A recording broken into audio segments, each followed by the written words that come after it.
This.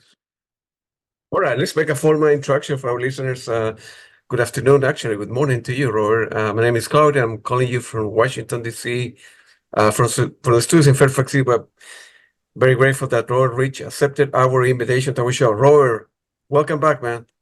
Thank you very much, Claudia. It's a pleasure.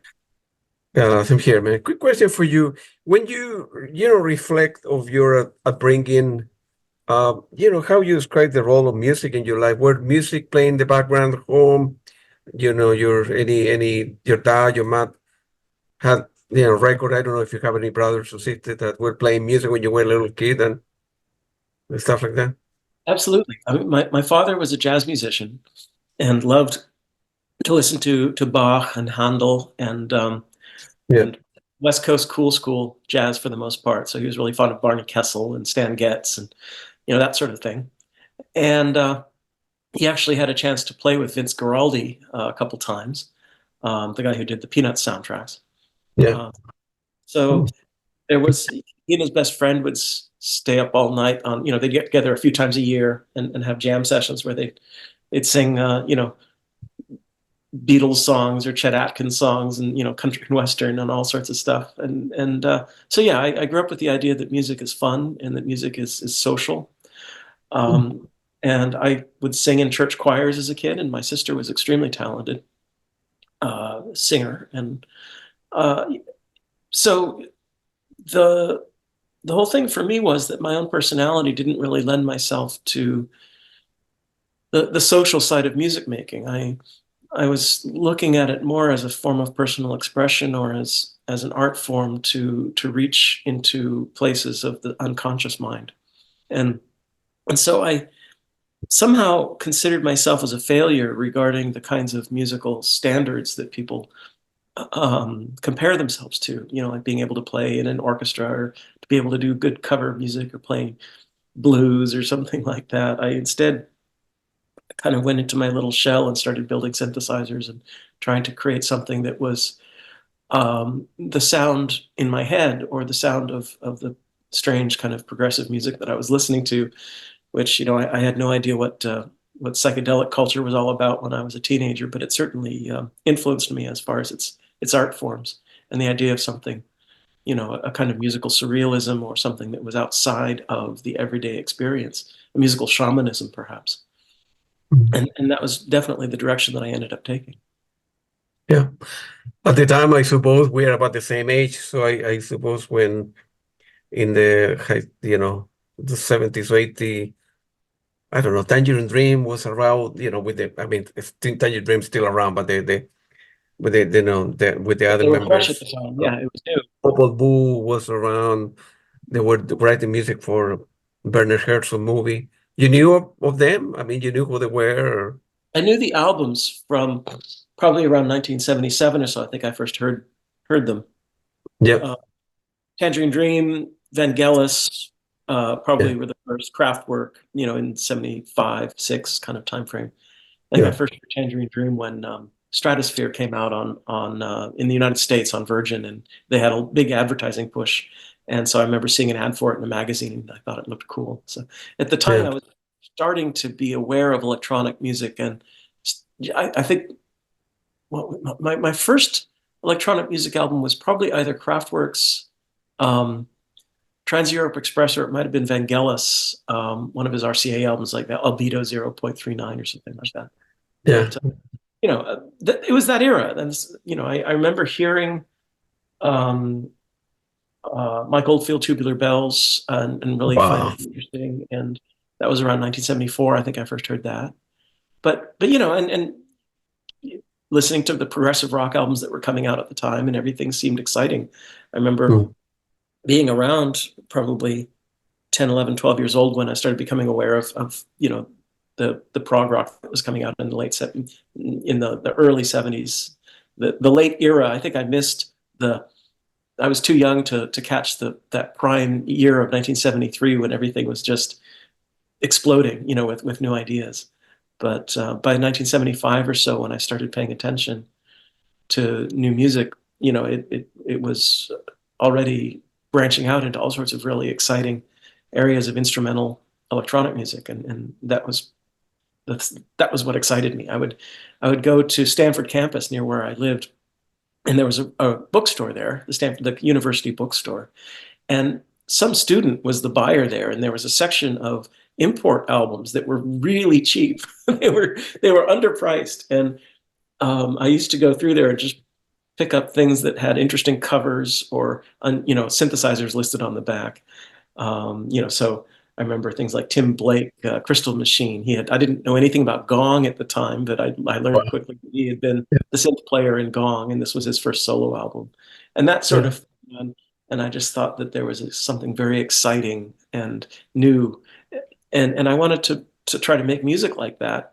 But I was a teenager. I was a freshman in high school, and Any money or yeah. I didn't have any money. So I would do gardening jobs and paper routes and babysitting, anything I could do and build kits. I Yeah. thought eventually I could have a big setup like Klaus Schultze and sound like that, but didn't realize that the kits I were building, which were this company called Paella in Oklahoma, that it was junk. I mean, it was really, really bad electronics. And so you couldn't keep them in tune, and it was full of hum and hiss. And um, so I learned a lot about electronics, trying to make it sound good, sticking big capacitors on the power supplies and modifying the keyboards so they wouldn't droop with the voltage and stuff like that. But then, in the end, what it did was taught me how to make a unique personal sound, because I couldn't play like the people with money. I didn't have this equipment that could allow me to do these ostinato sequencer parts and reverbs and delays and everything. So I ended up using the electronics to sound more like insects and strange late night underwater sounds and things. And it was because I couldn't really keep things in pitch very long, I had to find new ways of making sound. So so you were building your own thing, you didn't have any money, but you knew, you mentioned Klaus Schulze and the Tangerine Dream and Bubble Boo and Blake, very, very good musicians. And any pressure? So eventually you finish high school, any pressure for from your parents to say, hey, forget about music. We know that you like electronic stuff. Being a musician is a crazy life. You're not going to make any money. You'll get good grade, go to school, forget about that nonsense, or I they, don't think they had any idea that it was going to be so important to me. I was still doing well in school and yeah. went to a good university, and I think my Mhm. mom still thought I was going to become a doctor or something, Wow. like Wow. anybody who, any dream of a parent. So That's right. my father was proud of me. He enjoyed the fact that, because he was also a musician, he was also an engineer. I mean, he was doing aerospace microwave engineering, and um, Yeah. so I was interested, and I worked for him in the summers, building linear accelerators. And so we all had a shared interest in science and in music. And I think he understood that the music that I was interested in, he didn't understand that music. He thought it was very strange.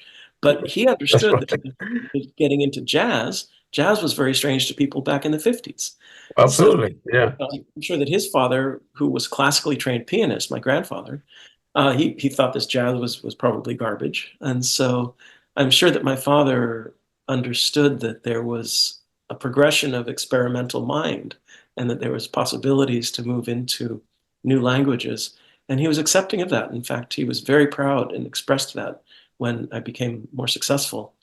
Um, I mean, we'd have family running jokes of like, are you rich and famous yet, and that kind of thing. But I'm not there yet. it was all playful. I mean, it was all fun. You know. So eventually, you're right. You finished. You went to Stanford and very difficult school. You didn't have that much time to, continue with your music and or have enough money to buy new equipment. But Well, actually, I released my first album when I was a freshman at Stanford in oh, really? Oh, 1982. Yeah. Um, and I released two other cassette albums during that time in 83 and 4. And I was starting to perform. I played my first all night concert in 1982. So oh, I went to I studied for a year at the Computer Music Center there as well as doing sleep research. So I was very active in music, and it was becoming clear to me that I had a lot more fun doing that than I did doing the research that I was involved in. I mean, the sleep research was interesting, and I was at a cutting edge in a small group of people doing things that were very exciting. But I helped start a company with them in the mid 80s, late 80s, and I became frustrated, and they, I think, became frustrated with me because I was trying to do, I was their technician and doing electronics and calibrating these eye movement detectors. And I just got bored with electronics. I didn't want to do that. I wanted to play music. I occasionally got jobs working for medical electronic companies, people who had been grad students when I was an undergraduate at Stanford. And I was doing design, electronic schematics and things. And I when I got hired by Walter Greenleaf at his first medical electronics company, I said, I'll take the job as long as you understand that I'll be going on some concert tours occasionally, and I might have to take leave without pay, for a few weeks at a time. And that was kind of our arrangement, that I worked hourly and would take leave without pay if I went on tour. So already by, and that was 1990 or 89. And so I was already pretty busy. So were you living at home after school, or you had your own apartment and you? No, I had an apartment with my girlfriend. We were living in a 2-bedroom house with 1 bathroom shared by 5 people. Wow. and living out on the patio, and it would leak. The roof would leak when it rained, and that sort of thing. And then we got an apartment, and we broke up, but I stayed in Palo Alto for a little while. I had a loft above a clothing store, which was my first studio. And I wasn't supposed to sleep in it, but I sometimes would sneak up there and sleep in there. I was supposed to work all night there and then go somewhere else to sleep during the day, because there was a clothing store that was busy in the daytime, up downstairs below my loft. But that was my first recording studio. That was in 1985. And but no, after what happened then is that my parents were living at my grandparents' place, and they wanted to move away and sell it in 1987. And so I moved back to be the caretaker for the property while it was up for sale. And so I did move back home, but my parents moved away. That's good. So after I truly moved out of home after leaving for college. And it was funny because my parents actually, I grew up just a few miles from Stanford University. So I pretended that I was far away. I would go visit them, every couple of weeks, just like it was a holiday or something, but I could ride my bike there. But we pretended that I was far, far away. And then after they moved away, I took care of this place for a year or so. And that's when I met Dixie, actually. Your wife, yeah. Yeah, and we've been together for 36 years now, I guess. Oh, amazing, man. People in general, they don't have patience, man. I don't know. I've been with my wife for 22 years, and people give up. I think they don't want to grow up or whatever. Marriages of 20, 30, 40 years are rare nowadays. I don't know. What you find interesting is that, and our parents would tell us these things, and we wouldn't really understand it, but as we grow older, the relationships change, and we grow up and become more mature and more forgiving and more understanding. Yeah. And man, I don't know why she put up with me in the early times of our relationship, because I was a bit strong-headed and sometimes difficult. So I'm amazed that we've made it this long. Yeah. Yeah, that's good, man. Yeah, same here, man. Somebody will say black, the other say white, and you need to arrive at gray. It's always give and take, and of course, it's love and conversation, and to make a couple to stay together and so forth. So you're still the time where releasing new music. Still, you couldn't make a living, and in general, right? If you are good as a pop or rock band, you make very good money. But in the kind of music that you like and I like and you play, it wasn't a lot of money that could be made, right? I don't know, 50 people will go to a show or a cafe or whatever. Not right? for the first 6 or 8 years for me. I Yeah. would put money into it. I actually broke even often with releases, and Yes. concerts would spend money. I Yeah. would lucky if I'd get 10 people to show up for concerts because nobody knew who I was. Mhm. But I started releasing albums in Europe, and those paid for themselves. Um, That's uh, good. and Hans Fahlberg in Sweden, Hans Fahlberg started a company called Multimood, and I was the first person he ever released as a cassette when it was still called Psych Out Productions in 1985. Yeah. And because he was an early fan of my cassette releases. And then he put out a vinyl record in 1987 called Numina.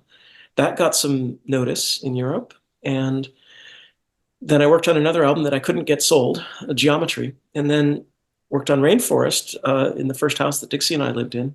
And that did very well. I sold 50,000 copies of that in the first year. And so at that point, Wow. I Wow. thought, and that was on a label, that was on Hearts of Space. And I had a ally with Stephen Hill at Hearts of Space who was promoting work that he thought was important. And he was releasing some of it on his record label.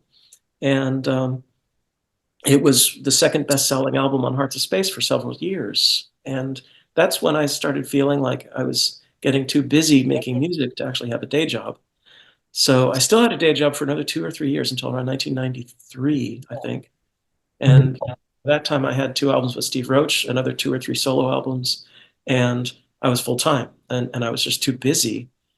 And Dixie had a job. We were paying rent, and but actually by that time we bought a house, so we were paying mortgage and paying a lot of mortgage, and it just kept on working, you know.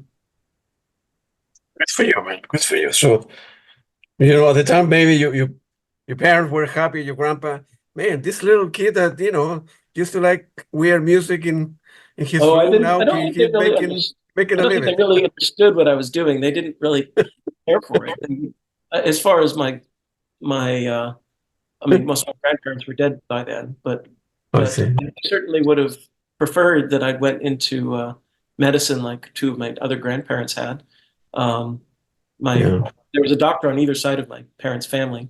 My Yeah. father's mother and my mother's father were both doctors, Mm. and my father was a scientist, and this was all sort of expected that you go into academics or you go Yeah. into science or into medicine or something that's important that people perceived as being useful or respectful. And I Yeah. don't think my mother ever thought that music was respectable. It was something she always tolerated because it's who I was, and she would accept who I was, and she was proud that I was good at it. But Mm. but otherwise, it wasn't what she wished I was doing. Man, tell me about it. I'm the black sheep of the family, man. I told you before when we met, I came from a family of a lot of academics, and schooling was the only way to make it, and you need to be good, the top of your class and stuff. And I was, a crazy kid, man, who was chasing girls, tried to drink beer when I was 17, 18 in South America. So I got serious, very serious when I came to the United States to study. I got like it on the way, and Yeah, here I am. But music was very important to me. I told you before, my dad had a lot of music, jazz, all jazz, and then tango from Argentina. So he used to tell me that he put a lot of records, 78 RPM, and and he was, he told me he was showing me a lot of different things. And then when I was 14, I sort of discovered rock and roll. The Tangerine Dream. I remember my first 3 albums. It was a Peter Genesis, uh, the Pat Metheny album, and a Tangerine Dream. And I knew back then, man, I really like music. I'm not going to play music. I'm not going to be a musician. I don't know how to read music, but I want to go to concerts and listen to a lot of music. That was before the internet, right? Obviously, we didn't have cell phone, so you would buy vinyl, but you didn't know if the band will play, and yeah. you You used to learned about buy. music by flipping through records in the record That's stores. that's right. And look at the pictures, stuff like that. And this Yeah, but records it's on but it's funny this. because I think to this day I still struggle with these senses of in how to put it of not having realized my full potential, and I probably push myself intellectually with my own musical questions so that I feel like I'm at least moving forward with with ideas. And I think for me, the idea of studying ideas with each album, that each album is a set of questions or is a set of philosophical explorations. And that idea still is very strong with me. There has, for me to stay interested, there has to be an intellectual component to the music as well as an emotional and a spiritual or a shamanic component to the music. I want it to operate on all of these different levels.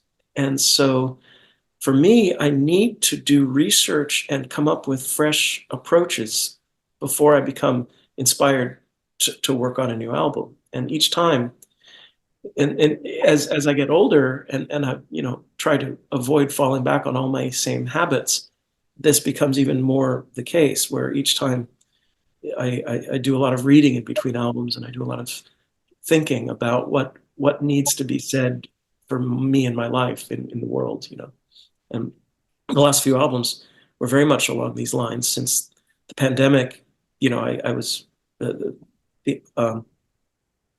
album Offering to the Morning Fog was pretty much because people had requested something that was more therapeutic to them than some of the recent things I had done. But then Neurogenesis was an album that came directly out of an intense lucid dream that I had about consciousness and about the boundaries between skin and the universe, shall we say, about the dissolvability perhaps of sentience or mind. The idea that there could be sentient systems that are far larger or slower or faster than we can perceive. And so that was definitely a philosophical excursion, and the sound had to somehow fit those ideas. And then the album Traveler's Cloth came from a lot of reading of classic Tang Dynasty Chinese poetry and studying Chan and Taoist philosophy. And in particular, I found the story of this one poet, Tu Fu, to be very profound and very, very emotional, because his life was so difficult, and yet his poetry was so profound. And this was right at this time when the pandemic was going on, and my wife and I were looking at moving out of Silicon Valley and finding ourselves in a state of some comfort, actually, for the first time in my life, a state of some financial comfort, and finding myself very, very distrustful of that, because I find that when I'm thinking things are comfortable, that's when I get lazy, and that's when things go wrong. But it's not because of some magical thinking that I'm causing it. It's actually because I think the more we realize the fragile nature of life, the more we pay attention. And for me, the idea of paying attention is critical, and being awake in the world, being alive to this moment.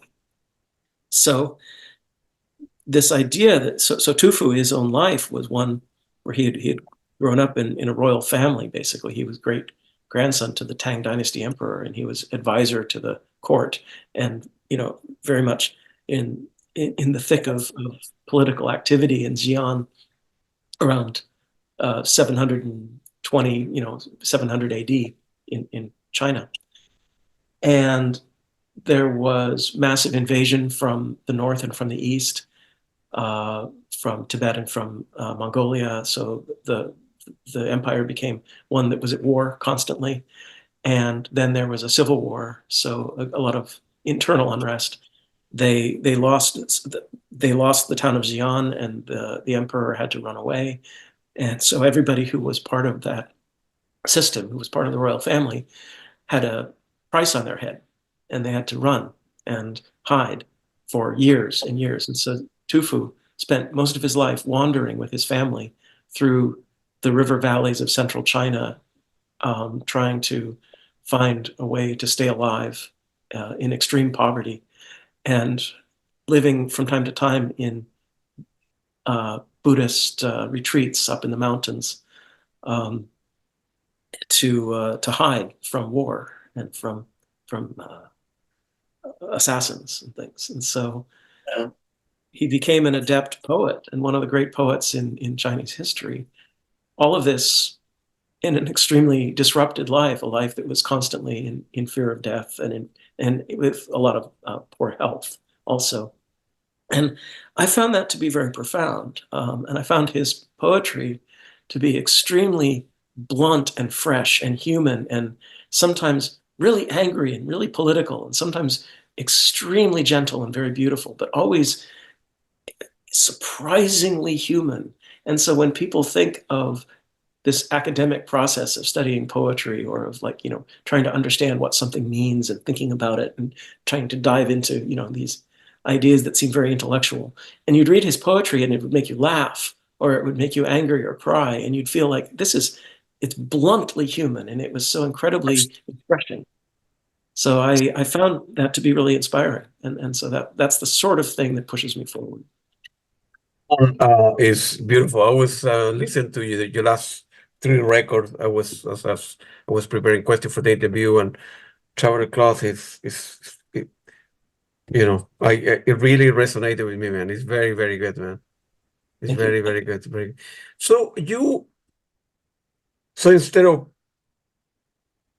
me, right? I'm not a musician, but if I were a musician, I will sit in front of a keyboard and a piano, synthesizer, whatever, and write something, and then see where it will fit. But you kind of go the other way around. You look at an interesting problem in the world, or in poetry or literature, and from there, right, you have like a concept, right? And then from there, you kind of write the music. But how do you pick the next album that you want to work? I mean, you go to a library and say, man, I have you mentioned, a lucid dream, right? Or you mentioned I just poetry. said it picks me, is what happens. Basically, I keep myself open, and I find Yeah. myself exploring, and then something starts grabbing me and working its way inside. It I see. starts, I see. it's almost like a parasite. I use a metaphor that it's well, there's a wonderful short story by Jorge Luis Borges, The Mm. Circular Ruins.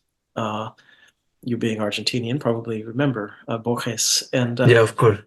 The Circular Ruins is about a wizard or a magician who feels this urge to create a new human, and Mm.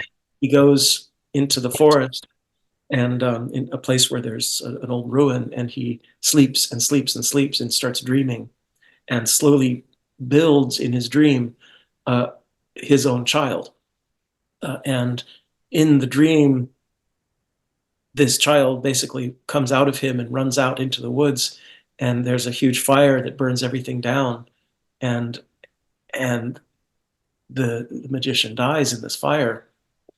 And to me, what Borges is doing is creating a metaphor for the creative act. Mm.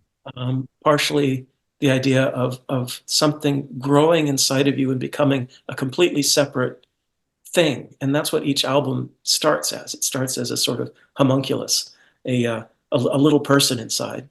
And it creates its own set of rules, its own landscape, its own textures, tactile. I did an album 5 years ago called Tactile Ground, which was about tactile synesthesia. Of course, people know synesthesia is when you have senses that cross over in their modalities.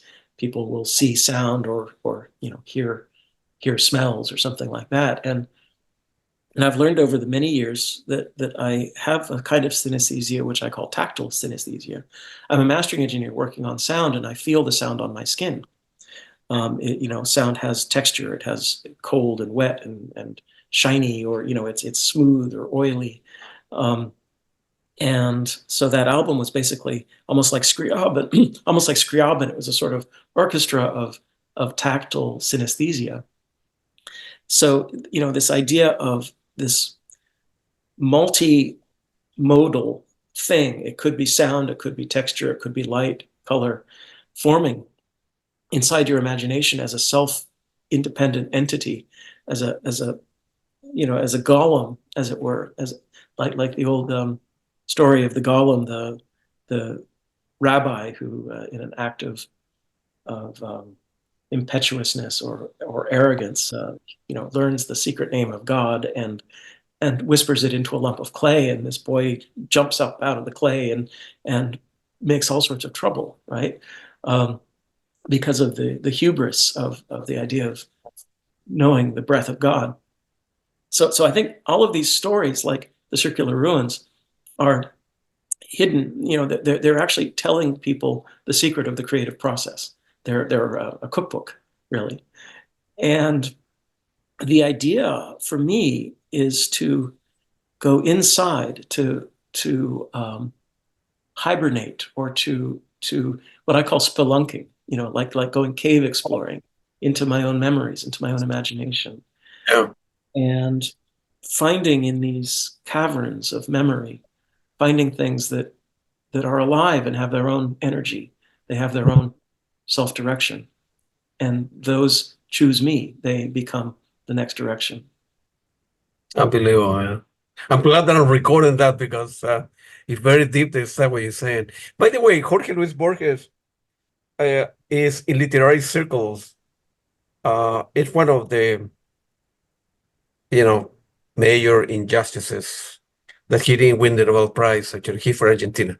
But then again, there are so many great writers from Latin America that then if every country, someone from South America were to win the Nobel Prize, there would be injustice for all the other countries. But he's way up there with all the other What guys about that Gaudí won. Garcia Marquez? Did he win a Nobel?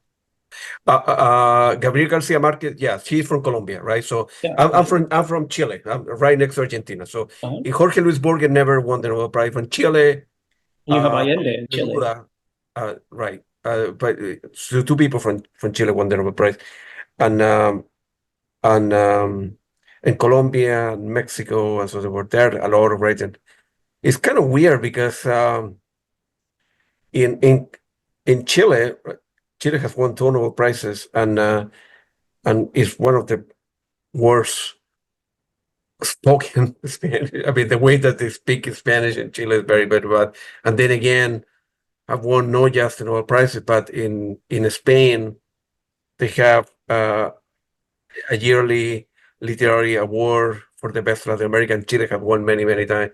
And then again, the way that the Chile they speak Spanish and the way they pronounce the word is very, very bad. In Bogota, Colombia, right? Bogota, Colombia, of course, Garcia Marquez won the Nobel Prize in literature, and they speak the very, very, very good Spanish. So if you want to learn the language, I recommend young kids out there to go I to think in Bogota. Borges, the reason why he didn't get so many credits is that he didn't write novels.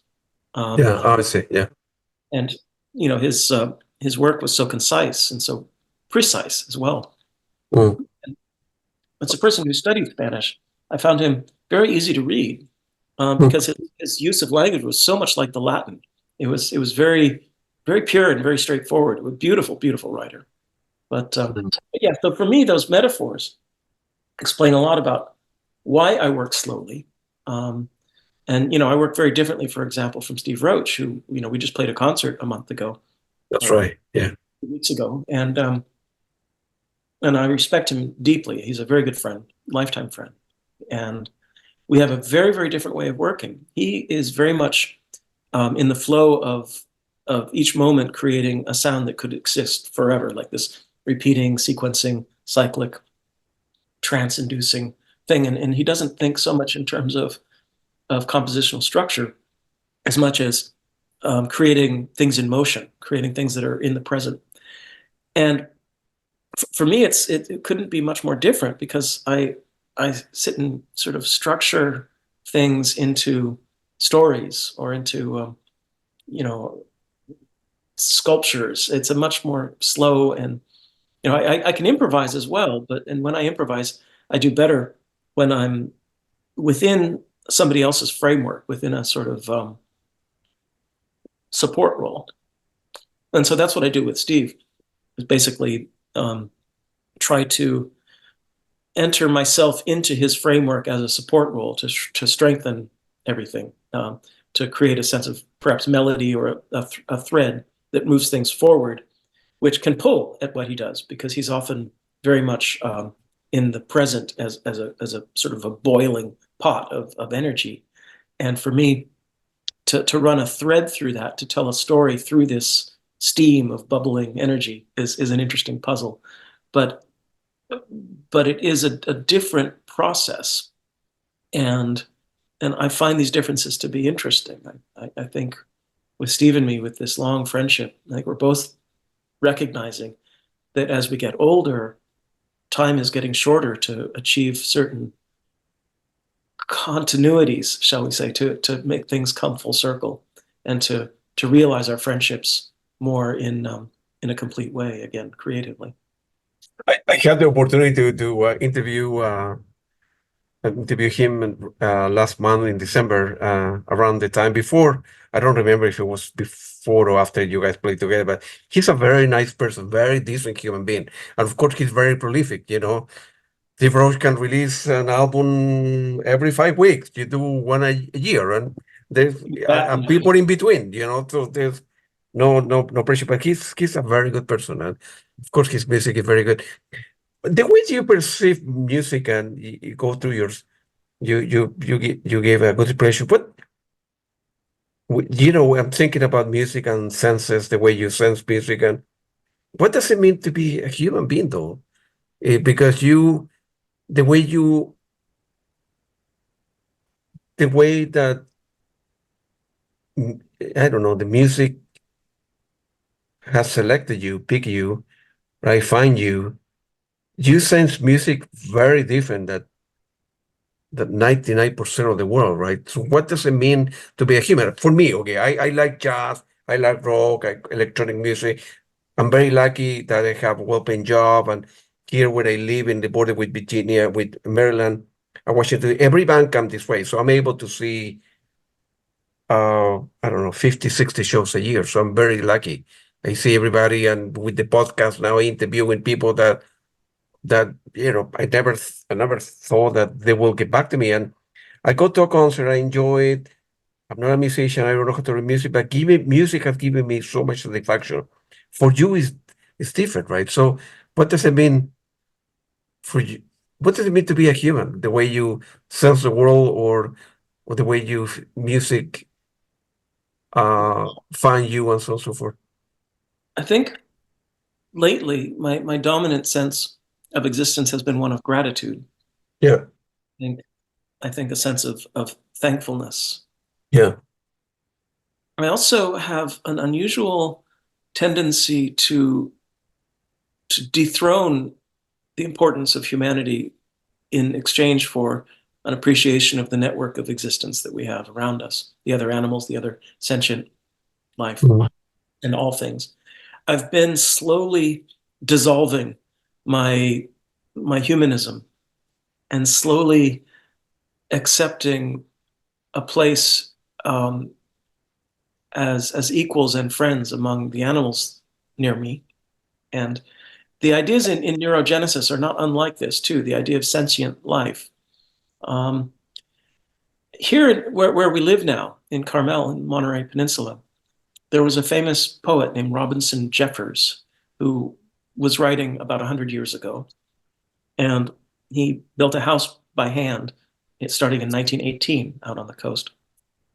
And Robinson Jeffers referred to himself as an anti-humanist. Or inhumanist, I think was the word he used. And his poetry placed human aspirations and human hopes and human activity into a context of a world that just did not care, a world that was quite casual about destroying us, and a world that looked at us and laughed.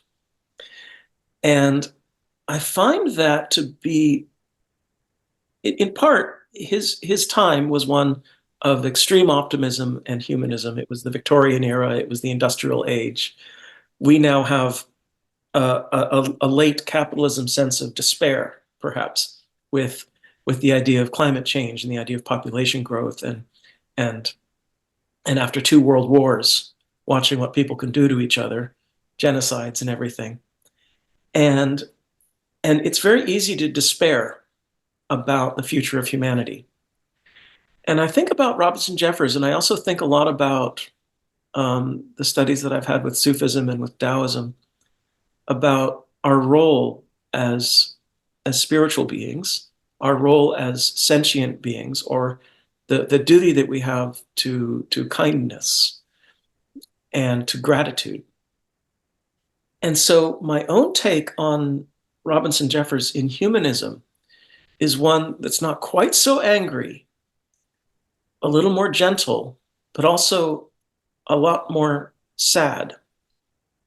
And I feel that the only solution I have to existing still with this level of sadness, with this level of the sense of tragedy, of what we are doing to the planet as a species, is to enter into exchange with other minds and to try to understand them the best I can.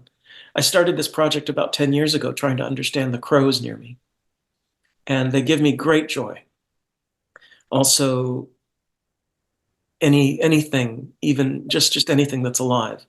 I find that nature plants me properly on the ground and takes a little bit of the air out of my hot air balloon.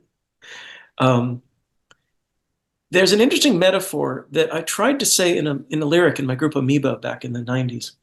And the metaphor for me is the idea of a kite on a string flying up in the air. And that when that string is taut, when it's pulling the kite down towards the ground, it gives the kite the tension it can use to stay up in the air.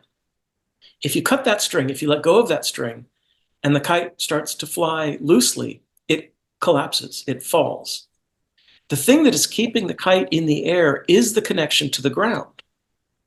And I think that for our creative existence, we need to remember the essential qualities of connecting to this womb that keeps birthing us, the nest that keeps giving us life and sustenance.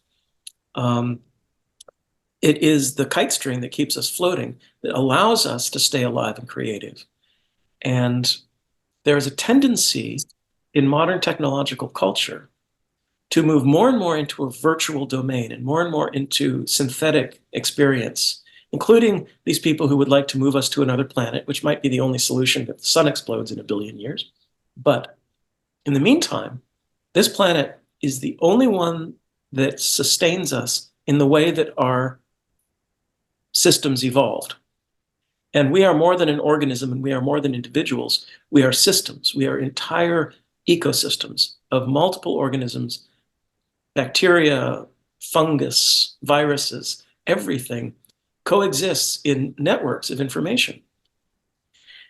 We forget in our tendency to technologize and to virtualize and to turn everything into metaphor that this life is not a metaphor. This life is actually a network of co-independence, of codependence. And it's the kite string that holds us afloat, in fact. So years ago, growing up in Silicon Valley and actually watching the changes with money and power and the internet and all of these people trying to move us more and more into a virtual space so that they could make money off of us, obviously. Because if we look at the virtual spaces we've created, they're just ways to imprison people into money-making systems. What I was seeing, I was starting to define myself as being anti-virtual, is that I wanted to figure out language that would pull us back from this precipice of virtualism, this prison of complete fantasy worlds, of very removed, microscopic desert of existence, this rarefied, flat plane of synthetic life. So I was trying to find words that were positive, not negative, words that didn't say anti-virtual or something like that, like Robinson Jeffers' Inhumanism. And so the word that I've been using, which is a more positive word, is embodiment.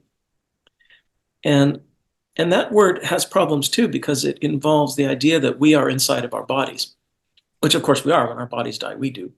Unless you think about, I don't need to worry about afterlife or anything. We don't know anything to say. So as far as I'm concerned, when this body dies, I'm dead. And the problematic aspect of that is that we are more than our bodies. We're a semi-permeable membrane. Air comes into us, food comes into us, our skin sloughs off of us, our skin breathes, our skin has microscopic animals living in it. In the pores, there's these tiny, tiny little mites that live off of our oils from the sebaceous glands. We're a community. I mean, we are only about 60% our own DNA. We are mostly the DNA of our parents, but even the mitochondria in our cells that give us energy and eat the carbohydrates to feed the cells, those don't have our DNA. Those are not evolved inside of our cells. They grew separately, came with our mothers. So this whole realization that we are communities of organisms and that mind can interact with the world as an ecosystem, and that sentience could in fact be everywhere, all around us, but we're too busy being human to see it. To me, even the word embodiment becomes a problem. So this is where an album like Neurogenesis was struggling with these ideas of sentience, and the ideas that systems could be sentient, perhaps clouds, perhaps the flow of plankton on the ocean, perhaps the mycelium in a forest. In fact, French researchers in an old growth forest in Bavaria did an experiment 10, 15 years ago where they set up electrical sensors in concentric circles in the soil of an old growth forest, and then changed the acid or pH level in the center of this concentric circle, and found electrical signals propagating out from the center minutes after they changed the signal of pH level. They traced these electrical signals to mycorrhizal fungus, to the mycelium that was feeding the roots of the trees. And the mycelium was sending signals out into the forest about changes in the chemistry of the soil. Now, what about that is not mind, right? I mean, that is a neurological system. That is a sensing system. Perhaps it takes a week or a month or a year for a forest to have a thought, but it's thinking, it's sensing the world. And just because something might live 10,000 years instead of 100 years, and it might have a thought every hour instead of a thought every microsecond, doesn't make it not sentient. It just means that we can't see it. So my own feeling is that we think way too much about humans. We think way too much about our role with our technology and with our money and with our power. We're so busy killing each other as well that we forget that we right now are the largest extinction event on the planet.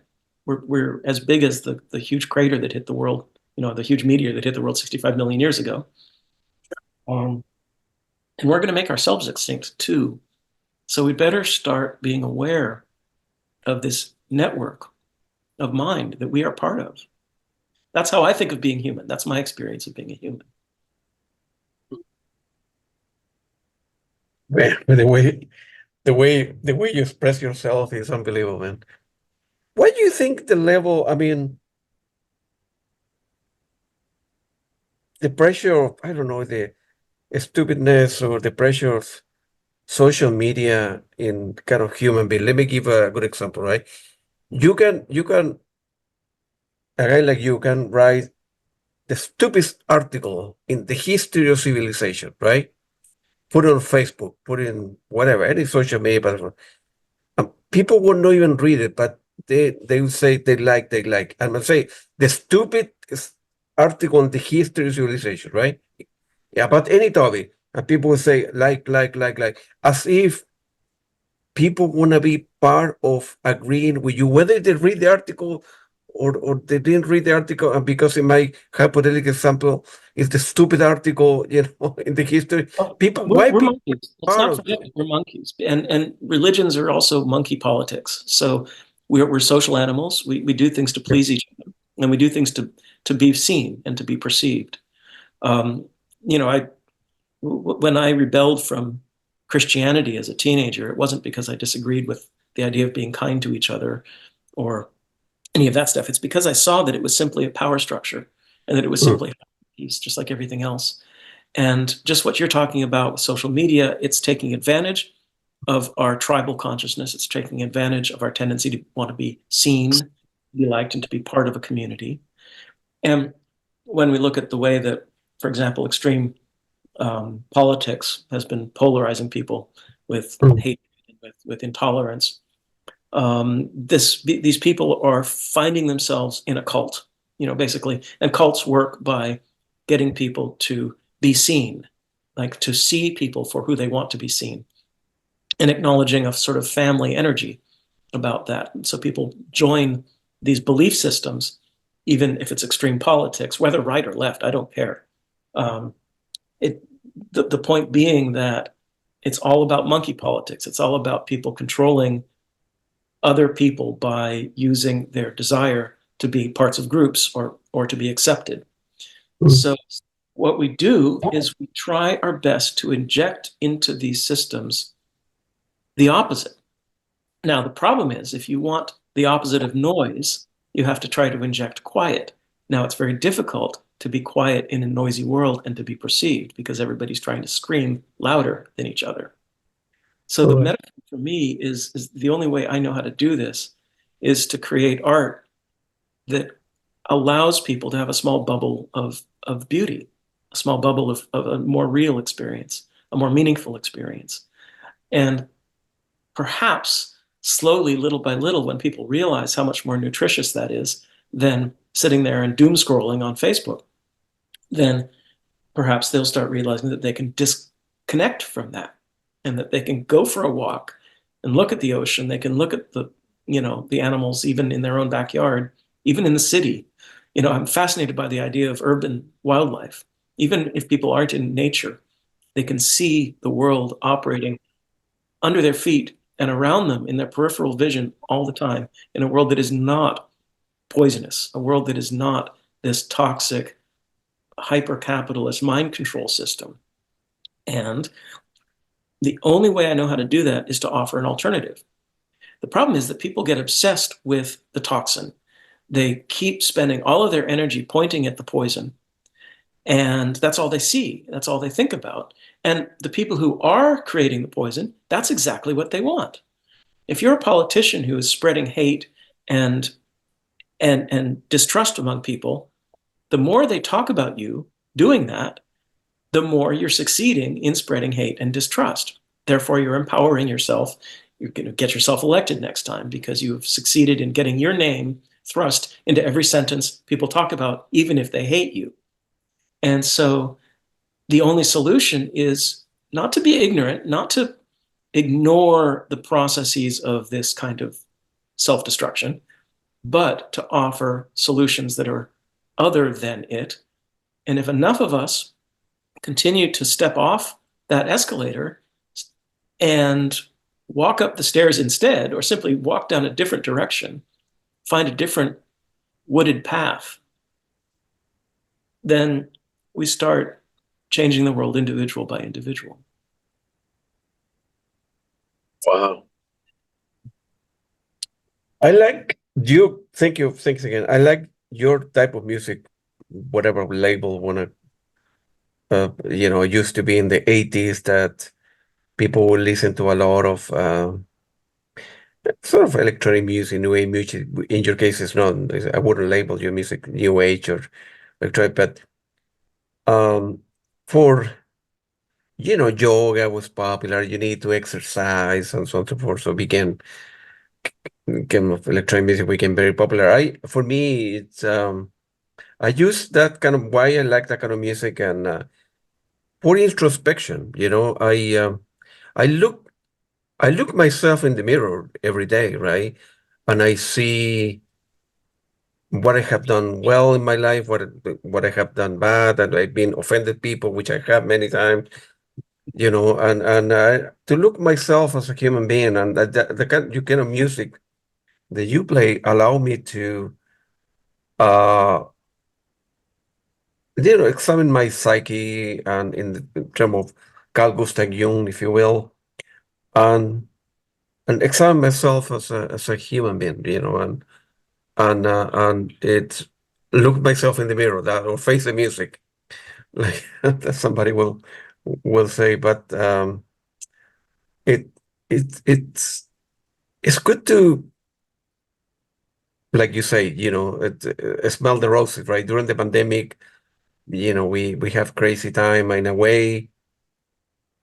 Although a million people died here in the United States, for me, in a way, it was great that I began working from home, and I'm happy to be alive. And I examine my life. I was going too fast, but because I was going too fast, I didn't have this time to stop and think about whether I like my life, whether I like my marriage, whether I like my job, my boss, or this or that. And the way I examine my life, and I say, man, I'm doing a lot of stuff that I don't like it, because I was going too fast in a super train highway. I wasn't looking left and right or in front or backwards, and I started smelling the roses, and it slowed down my life a lot, and it slowed down my life a lot, and I started looking myself in the mirror, as I said before, and seeing what's important in life, and your I think the music pandemic provide actually, that kind of stuff. I think the pandemic actually offered a good opportunity for many people. I mean, those Yeah, who didn't get sick and die, but um, I think for many of us, especially people more introverted, like my wife and I, it was an opportunity to, we felt quite comfortable. We were almost embarrassed to say, but we were fine with it. I mean, worried like everyone else, but sure. the opportunity to go inside really and to hunker inside and to not just inside the house, but I mean to go inside yourself and to find out what's important. I think Yeah, a lot of people found inside themselves a kind of kindness and a gentleness that maybe they had forgotten about. And I think also as we get older, we need to acknowledge the importance of these things that aren't so cool. I mean, when you're young and angry and ambitious, these ideas of like beauty and kindness, they're sort of old fashioned and stupid sounding and embarrassing because they're squishy and soft and, like hugging grandma kind of thing. And, you get old, you get to be grandma's age and you kind of go, actually, those things are important. And absolutely, absolutely. I think perhaps for many people, the pandemic reminded them of the importance of community, the importance of the lack of anonymity between people in neighborhoods. This was something that in Mountain View, where we were living, my wife and I had become very active in a community. Um, the town had been funding these community activities, like picnics and things. And I became the president of our neighborhood association. Basically, it wasn't a homeowners association; it was everybody in the neighborhood, 3,000 people in this neighborhood, 1,000 households, and I would flip burgers for people a couple times a year. Like 4 times a year. Go to the market and buy a whole ton of food and options for vegetarians and things and go out into the park and actually cook for 200 people. And the purpose of this was because the area we lived in was becoming more and more urban and more anonymous. And people were renting apartments and never, they were just getting up, going to work at Google or Facebook or wherever they were working, coming home, having dinner, going to sleep, watching TV. Um, a sort of robotic existence of Silicon Valley technology world. Um, and there was a tendency, I think, for people to become very insular, even before the pandemic, that this is a kind of lifestyle which you're exhausted all the time. You're always working and you're striving for some ambition. So for us, the idea of actually finding a way to get people out, even if it just means having a free hamburger, coming out to the park and meeting people and having a face-to-face conversation, the non-virtual, the embodiment side of this. What was really interesting is then the pandemic hit and people, of course, had to have this strange body language. You'd go for a walk and somebody would be walking down the same side of the street as you and you'd get off the curb and sort of walk down in the middle of the street to stay 10 feet from them. And this creates a very difficult message, the body language. You started realizing that we're much more aware of non-verbal communications, like having a mask where you can't see a person smile, or stepping off a curb to avoid somebody. It's stressful. It's very, very stressful. But in our neighborhood, we had managed to get people to see each other for real a few times, to lose that anonymity. And they could stand 10 feet away in the middle of the street and smile through their mask and laugh at things and say, how are you doing? Are you okay? Well, yeah, we're okay, and have those conversations with a person, the face behind that mask. And I think that we did something good. We need to remember ideas of community, and as I mentioned before, ideas of expanding community beyond just humans and into the realm of the community of all living things around us. But in particular, in urban settings, this idea of anonymity and trying to break it down, trying to find community in little cells if we have to, in little pockets of community. These are important activities that can help to undermine the destructive forces of social media and destructive forces of intolerance. When we talk to a person face to face, we have to get past the idea that maybe they look different from us, or that they have a different accent, or that they came from a different part of the world, or that they have different political beliefs, because we're sharing a coffee with them. We're sharing some chips and salsa.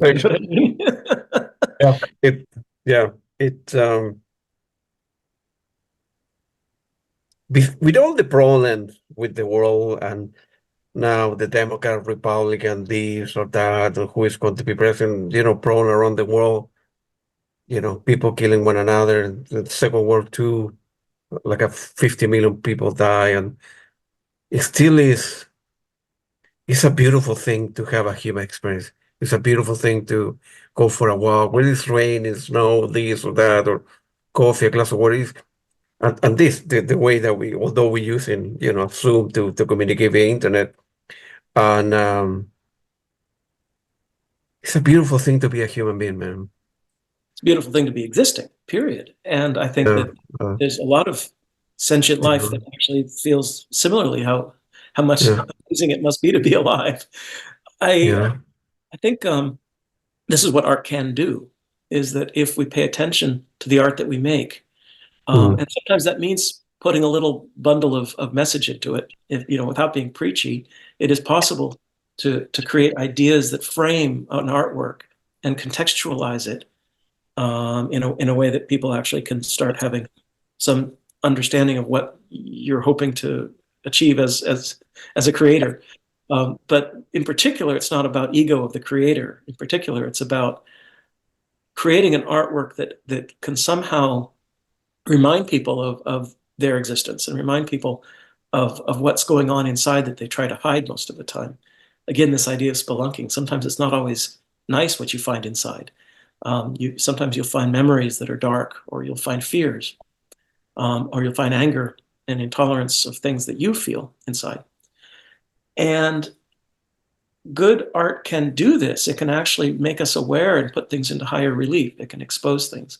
Sometimes the way to do that is by creating a little silence, is to empty the noise around us a little bit, and so that the quiet messages become louder in relevant terms.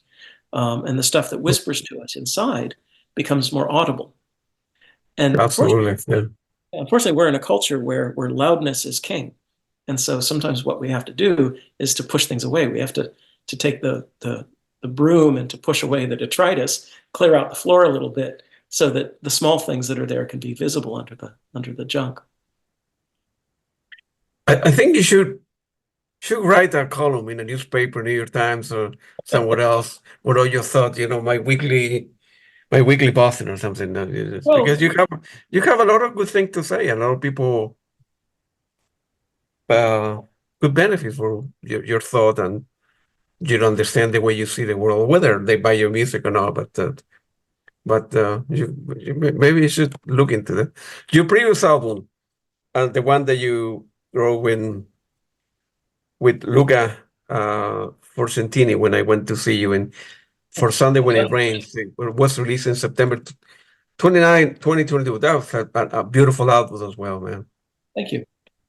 You know, And that comes from friendship. Again, that comes from community and the idea that we work together as adventurers into the unknown. What we found is a kind of sweetness that happened. The title really just comes from a sort of mood that grew out of the music we improvised together. And it was a gentle, quiet mood, a little bit melancholy, but not really sad. Just more of that. I think what I found in that music was a sort of gentle melancholy of being quiet. Some of my favorite times are those rainy days where there's, you have a fire in the fireplace, you light a candle, and you just read a book, and something is just very, very gentle and very thoughtful. And I think, people were joking that did they have to listen to the music on Sunday on a rainy day? on a rainy day. Well, that's Of course not. He lives in Italy, right? Is he Italian guy? Yeah. Yes, he's in northern Italy. He's a winemaker. I'm a winemaker, yeah. Yeah, he lives near Lake Garda and makes mostly white wines. Let's see, Tenuta Cappuccio, I think, is the name of his winery. They don't currently have much distribution in the United States, but he keeps winning awards. The Italian government or the Commission of Winemaking thinks that they're making really good wines. They've been rated one of the most sustainable wineries in Italy as well. Ecologically sustainable. Economically, yeah. Ecologically. Wow. Ecologically, okay. Wow. He even changed aspects of his packaging so that it was less, so it was more neutral on the environment. So he's a good guy. He just released an album with Marcus Stockhausen, Caroline Stockhausen's son, who plays trumpet in electronics. And so that's an album worth looking for. For you, man. How you guys met? He lives in Italy, or you were cooperated with him over the years? He was fond of my music, and he knew that he had seen my writing about food and wine, because it's something I'm very fond of. Is good, good wine. I was a winemaker for 10 years, also. So 6 years ago, he contacted me and asked if there was a way he could send me some of his wine. And so there was a wine shop nearby where we lived, and they were in a situation where legally they could receive a shipment of wine because they had the right tax, the bonding to do that in the United States.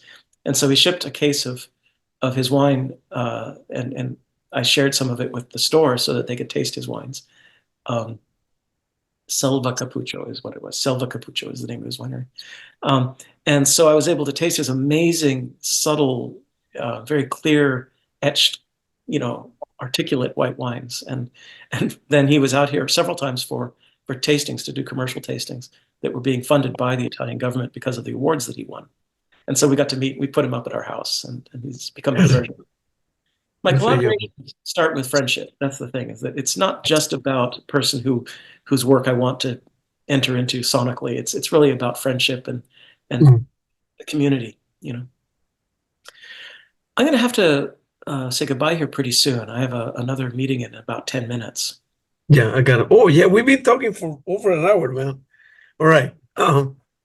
Let's stop it here, and then we can do a part 2 and a part 3. It's a lot of things we could talk about. Robert, but then again, it's very nice talking to you. You're a very smart guy. I enjoy your friendship, and I love your music. And every time I'm happy that I talk to you, man. You're a good guy, man. I'm glad that you're not a politician. Thank you, Claudio. And again, you have an open invitation to come visit again if you wish. Thank you very much. I appreciate it, man. Have a great afternoon. Say hello to your wife as well, man. Thank you. We'll talk to you soon. You bet. Thank you. Hello to your family. Okay. Thank you. Appreciate it. Sure. Bye-bye.